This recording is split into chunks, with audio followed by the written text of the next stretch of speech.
ও বান্দা, আমি তো রব্বুল আলামিন, কেন ভুলে গেছিস আমাকে? মা গাররাকা বিরাব্বিকাল কারীম, মা গাররাকা বিরাব্বিকাল কারীম।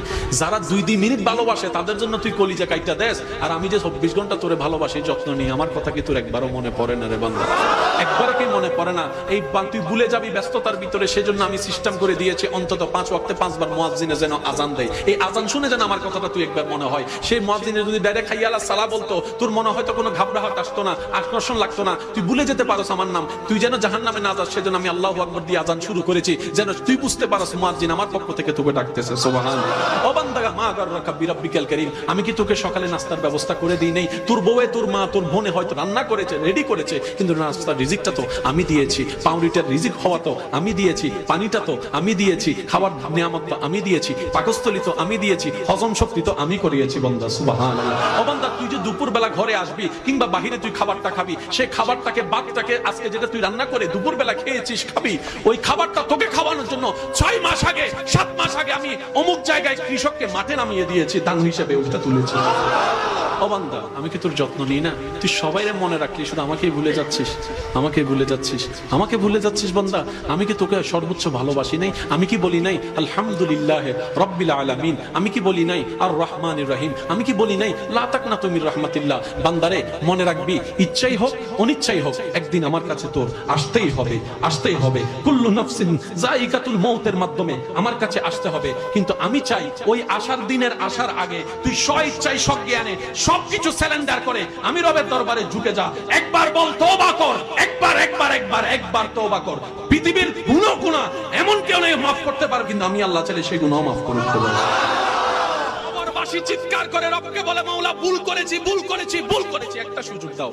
আবার দুনিয়ায় যাব মাওলা, হাজার ব্যবসা থাকুক আমি নামাজ ছাড়বো না, হাজার চাকরি থাকুক আমি নামাজ ছাড়বো না। মাওলা একটা সুযোগ দাও, একটা সুযোগ দাও, একটা সুযোগ দাও। মাটির নিচে যারা আছে তারা বলছে, আর মাটির উপর যারা আছে তারা বলছে, ভাই নামাজ তো পড়তে আয়। একজনে বলে যে কিভাবে আসবো, আমার প্যান্ট তো ঠিক নাই, আমার প্যান্টও ঠিক নাই, আমার শরীর তো পাক নাই, আমার কাপড় তো পাক নাই। আরেকজনে বলে, আমি যদি নামাজে যাই দোকানটা এখন বন্ধ করে লসের টাকাটা কি তোর বাপে আমাকে আইনা দিবে? আরেকজনে বলে যে আমি যদি এখন নামাজের মধ্যে চলে যাই চাকরির তো 12টা বেজে যাবে। মাটির নিচে ওয়ালারা বলে যে সুযোগ দাও, একটা সিজদা দিব।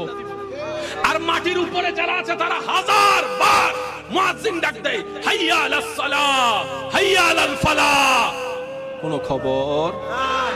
নবী বলছেন, তুমি যখন নামাজে দাঁড়াবা আল্লাহর রহমতের একটা ছায়া তোমার মাথার উপর হয়ে চলে আসবে। এই নামাজও আমাদের তাড়াতাড়ি, আমাদের অবস্থা কি জানেনি? নামাজে তাড়াতাড়ি, সাপ্তাহিক 2 রাকাত।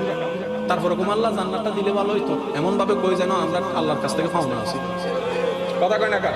কিছু মানুষ আছে দেখবেন, আমরা অনেক সময় বলি, আল্লাহ শুধু তুমি আমারে পাও, কষ্ট দেও না লাগা, শুধু আমারে পাও। এমন করো যে নামাজ পড়ে না তারা তো সম্পদ দিছো, যে সুদ খায় তারা তো দিছো, যে ঘুষ খায় তারা তো দিছো, আমি সৎ করতে চলি, আমারে কেমন দাও? আমি বললাম, ভাই আপনি আল্লাহ দেওয়াটা বুঝেন নাই। আল্লাহ খুশি হলে সম্পদ দেয় না। আল্লাহ যখন কারো উপর খুশি হয় তাকে সম্পদ দিয়ে ধনী করে না। আল্লাহ যখন কারো উপর খুশি হয় তাকে সম্মানিত করে না। আল্লাহ যার উপর খুশি হয় তার অন্তরে শান্তি দান করে, আল্লাহ তাকে অন্তরের মধ্যে ঈমানি শক্তি দান করে। সুবহানাল্লাহ। প্রত্যেকটা নবীকে আল্লাহ স্পেশাল কিছু ক্ষমতা দান করেছেন। মুসা নবীর ভান্ডারে আল্লাহ যা দিয়েছেন ঈসা নবীকে দেন নাই। ঈসা নবীকে যা দিয়েছেন দাউদ নবীকে দেন নাই। দাউদ নবীকে যে গুণগুলা দিয়েছেন ইউসুফ নবীকে দেন নাই। কিন্তু আপনি যখন আপনার নবী, আমার নবী, আমাদের নবী, আল্লাহর হাবিব নবী, শাফিউল মুজনাবিন নবী, রাহাতুল আশিকিন নবী, রাহমাতুল লিল আলামিন নবীর জীবনাদর্শ যখন আপনি সামনে রেখে আপনি অ্যানালাইসিস করতে থাকবেন, আপনি দেখবেন সমস্ত নবীর বিশেষ বিশেষ গুণ আমাদের নবীর মধ্যে দেখা যায়। সুবহানাল্লাহ। অনেক আমার যুবক যুবতী বোনেরা আছেন, ভাইয়েরা আছেন, আপনারা একটু অনেক সময় মন খারাপ হয় না? মন খারাপ হলে জানে কি শুনেন? অনেক সময় মন খারাপ হলে আমরা গান শুনে মন ভালো করার চেষ্টা করি।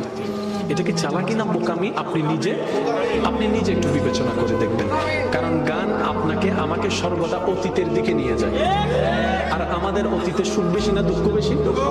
সেজন্যই তো আপনি অতীত নিয়ে তো কাঁদেন, ঠিক না? অতীতে দুঃখ বেশি, তো গান শুনে আবার দেখি অতীতের দিকে ফিরে চলে যাচ্ছেন।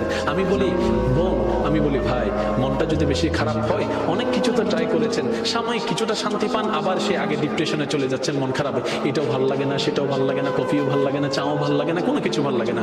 আমি বলি ভাই একটা কাজ করেন, আমি বলি বোন একটা কাজ করেন, সবকিছু বাদ দিয়ে যাই নামাজটা একটু বিছাই নেন, বিছাই নিয়ে চোখটা বন্ধ করেন, বন্ধ করে দাঁড়াই থেকে ডাইরেক্ট সিজদায় চলে যান। নবী চানই নাই ইয়া রাসূলুল্লাহ আপনি চান না? নবী বলে যে আমি চাইবো না, আমি জমা রাখলাম। কেন জমা রাখলেন?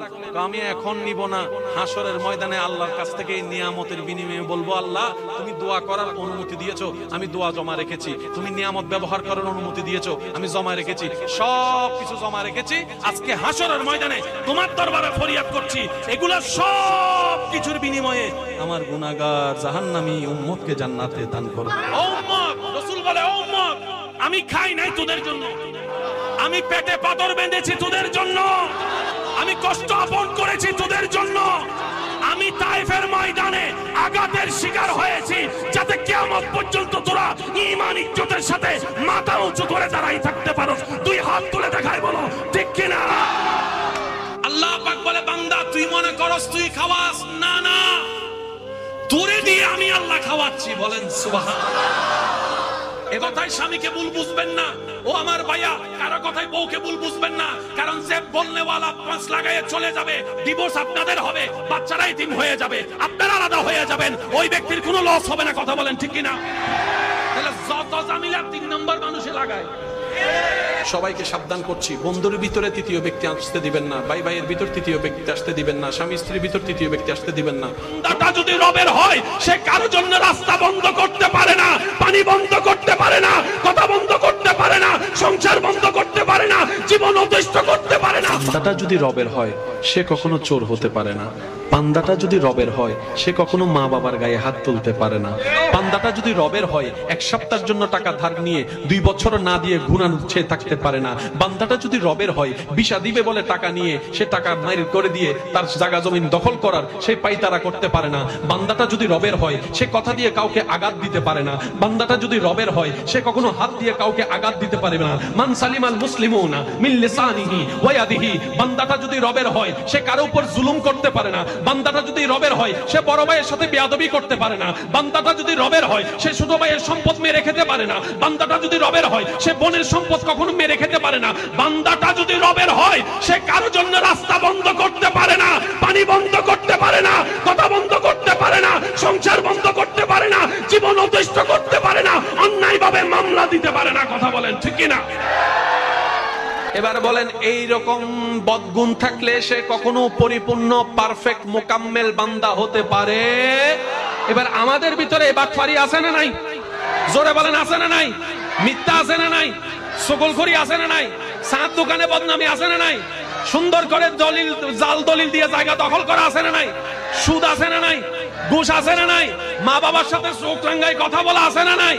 ছোটদের জায়গা দখল করা আছে না নাই? সুন্দর করে আইল কাটার অভ্যাস আছে না নাই? দেওয়াল তোলার সময় 1 ইঞ্চি ঢুকাই দেওয়ার অভ্যাস আছে না নাই? টাকা দান নিয়ে না দেওয়ার অভ্যাস আছে না নাই? সুন্দর করে ব্ল্যাকমেল করার অভ্যাস আছে না নাই? প্রেম প্রীতি করে অবৈধ সম্পর্ক করার মানুষ আছে না নাই? তো এগুলা তো কখনো আল্লাহর বান্দার চরিত্র হতে পারে না। জোরে জোরে জোরে জোরে এবার বলেন, আপনি আমি কে? উত্তর কি জানেন? বান্দা রবের, কিন্তু এখনো পরিপূর্ণ হতে পারি নাই।